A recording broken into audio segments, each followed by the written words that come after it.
Target declares an emergency. I'm your host, Steve Van Metre, and thanks for joining me today. Our lead story today, you won't believe what Target just did, as they're indicating now that they're facing an economic emergency. And it's not just Target, as I'm about to show you, it's other retailers, because this is an ominous warning for the entire U.S. economy. Plus, we have a sponsor for today's show. I'd like to welcome Atlantic International. You can find them on the OTC under the symbol ATLN, and they are a leading provider of strategic staffing, outsourced services, and workforce solutions from some of the biggest companies in the world. This is a company you've never heard of, but they're staffing all the major companies you use. And here's the best part. Their stock recently went onto the OTC and is massively undervalued compared to its peers. Stay tuned to the end of the show, or check out the pinned comment or description for more information. Now let's head over to Bloomberg, where I want to follow up with that massive revision from the Bureau of Labor Statistics, because when you see what's going on with the government and the economy, it makes perfect sense what's happening at Target and why they're declaring an economic emergency. We now find out that U.S. payrolls were marked down by the most since 2009 in the preliminary data. Now, keep in mind, this will go final, but not for a while, as the number of workers on payrolls will likely be revised down by 818,000 for the 12 months through March, or about 68,000 less each month. This now according to the Bureau of Labor Statistics. As you can see by this chart below, this was the largest downward revision since 2009, meaning everyone who has been investing and chasing stocks higher based on the soft landing narrative that the economy is going to rebound based on the non-farm payroll report are now finding out that that report was completely inaccurate, and as we suggested in yesterday's show, totally faked.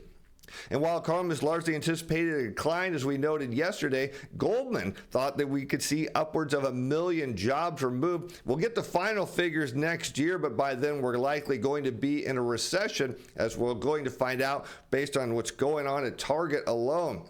And before the report, the BLS's initial payrolls figure indicated employers added 2.9 million total jobs for the period, or an average of 242,000 per month. Now the monthly pace is more likely to be around 174, assuming the changes distributed proportionally. Still yet a healthy rate of hiring, as the experts suggest, but a moderation from the post-pandemic peak. And one thing I want you to understand is why the accuracy of data is so critical, and yet we get data that's not even remotely accurate, because you look at the Federal Reserve, and they set policy based on the labor market and inflation, and they believe, based on these overstated or faked monthly reports, that the labor market was far stronger than some of the other data indicated, which meant they kept policy tighter for longer than they likely should have. Now, is this setting up a rate cut in September? There's a good chance that it will. We'll find out more from Fed Chair Powell on Friday, but I just want you to understand why this is so important, because we're making policy based on bad data. The revisions may reignite angst among markets and economists that the labor market is deteriorating much faster than originally thought. The July jobs report set off alarm bells and sent stocks crashing, with a weak pace of hiring and a fourth month of rising unemployment. But other metrics, like we'll say initial jobless claims, not continuing claims, and vacancies suggest a more moderate slowdown, which is why, as I made the statement, the weekly unemployment claims are now the most critical data series released on any given week. They come out Thursday. We'll cover that tomorrow. But based on what we're seeing at retailers, we're likely to see further deterioration in the labor market, because all the indicators suggest we're headed to an economic emergency. As Target swings to sales growth, as price cuts lure shoppers, and you can see the emergency move right there as they cut prices on about 5,000 consumer staples, and that's going to impact Target's earnings and profits, and it's just an indication of the health of the broad U.S. economy. It's telling us that consumers are not keeping up with inflation, and at a time when people are investing on the fact that prices are going to go higher and stay higher, allowing companies to make large profits. Well, we're finding out otherwise. In fact, what this suggests is we're indeed headed right to a recession. As a Minneapolis-based retailer said, comparable sales, a key gauge of retail success, rose 2% in the period. Now keep in mind, that is not inflation adjusted. The CPI running roughly around 3% year over year takes that number to a minus 1%, which still remains higher than the average estimates for analysts.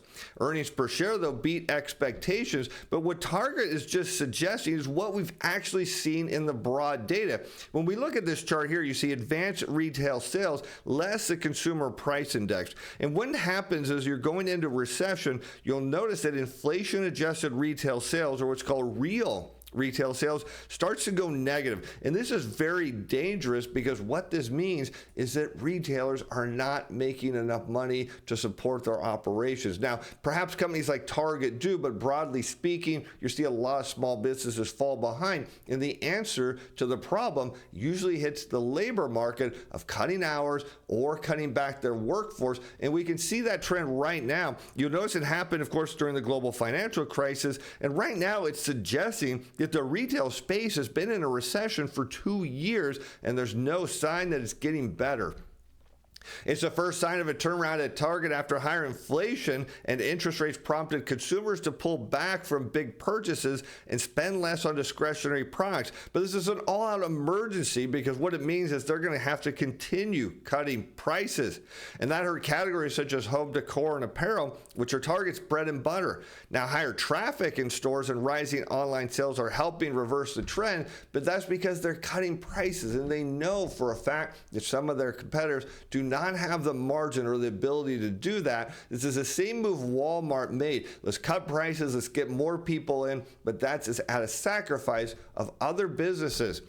And we can see very clearly that consumers just can't afford higher prices, and the odds of them continuing to be able to afford these prices are low, suggesting that retailers are going to have to further cut. As we look at real retail sales, that's still in blue, against total compensation growth. Now, this is average hourly earnings of multiplied by average weekly hours of production and non-supervisory employees. And that's shown in red, and both are on a year-over-year rate of change. And so it makes perfect sense is that as consumers are seeing their total compensation growth rising, well, that supports an increase in retail sales. And it's pretty rare that you see here, like in 2003 into 2005, there was actually a slowdown in compensation growth, but retail sales rose.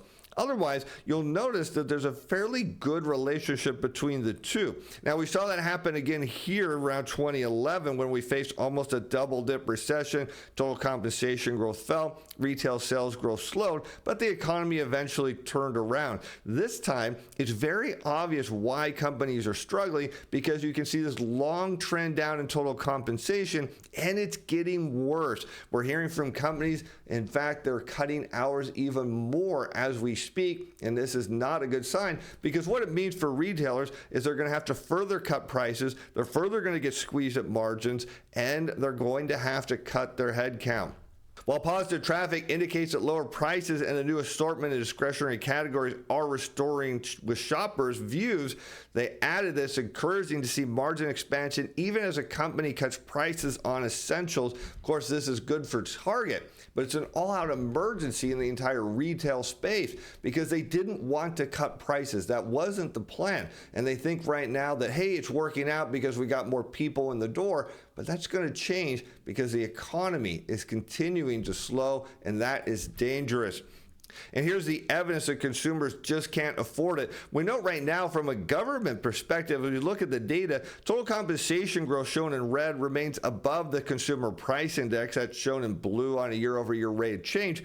But that's only part of the story here because it doesn't tell us the exact truth. Because what we really don't see is the effect of energy prices on consumer budgets. We're not seeing all the rising costs of insurance, and we're not seeing the debt service costs that we're seeing impact consumer spending habits.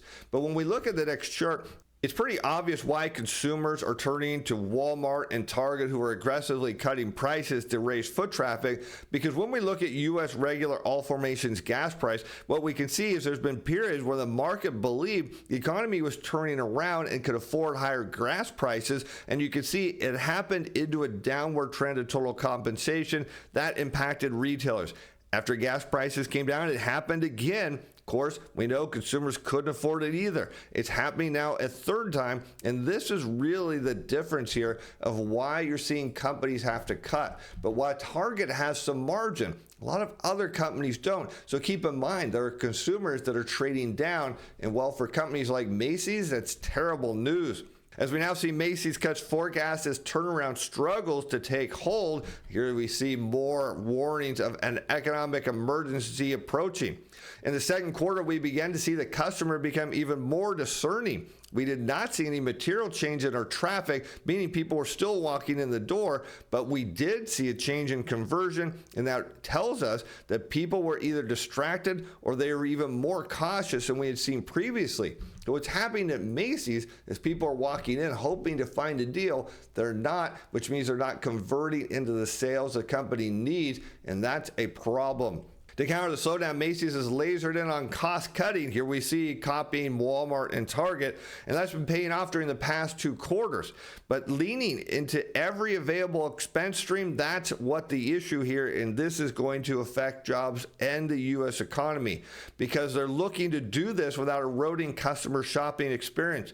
We're trying to make sure that our cost of operations, our packaging, our delivery expense, our cost for paper and shopping bags are all decreasing. And of course, we're at a time when we see workers still demanding wage increases because they're not keeping up with inflation. What this means is employers who are being squeezed to get prices down will not be able to give out pay increases. And in turn, you're going to see demand further contract here. In fact, it's starting to spill over outside of the retailers into the housing market as we now see U.S. home purchase applications slide to the lowest since February. And remember, the housing market was supposed to lead the economy here. Many people believe that the home builders got this right. We've noted that, of course, from home buyers, their confidence, their desire to buy is plummeting. Now we're seeing it in the mortgage data.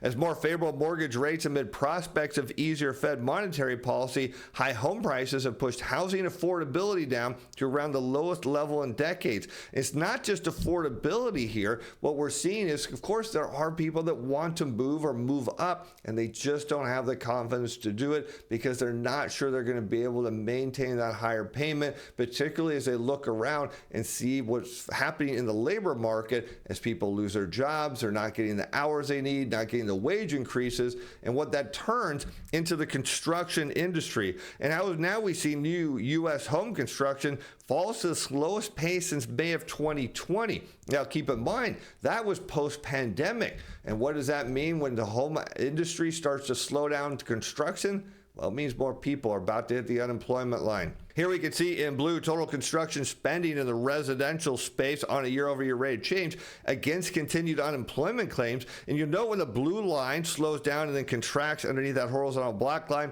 what you can see is it leads to a rising number of people on unemployment and staying on unemployment. We see that happen here again. Briefly, it happened around 2019, but of course the pandemic changed a lot of that. But look at now, you see a slowdown, a brief contraction in construction. Now it's positive, but look at this. You see continued unemployment claims are not turning around at the rate things are going. More people in the real estate sector, in the construction space, are about to lose their jobs, and there's no opportunity for them. That will lead to, of course, further decrease in spending in the economy, put more pressure on companies like Target, Walmart, and Macys, and you start to see why we're facing an economic emergency. And more importantly, why bond traders are now betting the Fed's going to react. As bond traders are now amassing historic level of risk on rate cut bets, check this out. The rise coincides with a ramp up in bullish wagers over the past couple weeks that call for aggressive rate cuts. Now keep in mind, what we heard from recent Fed speakers is they're only thinking about a 0.25% cut. The market now pricing in aggressive cuts, and for good reason. That'll happen this year and in 2025. Asset managers, or what are called the smart money, extended net long positioning by roughly 120,000 10-year note future equivalents. And so you can see what this is all setting up is the U.S. economy based on what we're seeing at Target means we're headed into an economic emergency, and that's going to be very dangerous because it means the labor market is going to unwind. But there are companies set to take advantage of that because companies will still need workers, and there is one company that handles that. It's called Atlantic International. You can find them on the OTC under symbol ATLN. Let's take a look because they are, again, a leading provider of strategic staffing, outsourced services, and workforce solutions for some of the biggest companies. And as I mentioned, their stock is completely undervalued compared to its peers. We'll check that out in a moment, but here you can see through its principal operating subsidiary, Lanier Investments, Atlantic's approximately 300 employees generated over $419 million in revenue for the 12 months ending June 30th of this year. And that's the great thing about Atlantic. Not only they are profitable, but they are generating revenue and poised to do even more. According to staffing industry analysts, Atlantic Lanier is among the top 20 largest national staffing companies servicing the light industrial, commercial, professional, finance, direct placement, and managed service provider verticals. Atlantic Lanier among the top 40 overall U.S. staffing companies by revenue. And SIA is a global research and advisory firm focused on staffing and workforce solutions, serving the entire workforce solutions ecosystem. Atlantic Lanier provides its customers with complete AR solutions, operating 40 independent on-site and vendor on-premise facilities and paying over 12,000 employees weekly, putting them in the forefront of the space. And that's even better because when you see that their stock, again, symbol ATLN, is undervalued compared to its peers, this is an incredible opportunity since they went public not too long ago on the OTC. And Lanier has a 28-plus year operating history, consistently generating over $400 million in annual revenue. The company expects to uplist to a national U exchange in 2024, giving you the chance to get in early. And blue chip tenured customer base as they serve a wide array of prominent clients across various industries, including Fortune 500 companies specializing in solving their staffing and logistic needs. They have over 1,100 clients, including UPS, FedEx, DHL, XPO Logistics, Pepsi, Kraft Heinz, Red Bull, wonderful companies, IKEA, Hilton, GNC, T-Mobile, Best Buy, Under Armour, and Michael Kors. When the biggest companies need staff and need their operations handled, they turn to Atlantic International. And what an opportunity as they look to upgrade to a national exchange in the future. But here you can see all the companies that they manage, from logistics, healthcare, hospitality, food and beverage, consumer goods and services, telco and tech, fashion and beauty, behind some of the biggest companies in the world. What you see is Atlantic International is handling their staffing needs. And it's a $600 billion market and growing, as the U.S. staffing industry is valued over $600 billion annually and poised for continued growth with increasing demand for flexible and specialized staffing solutions.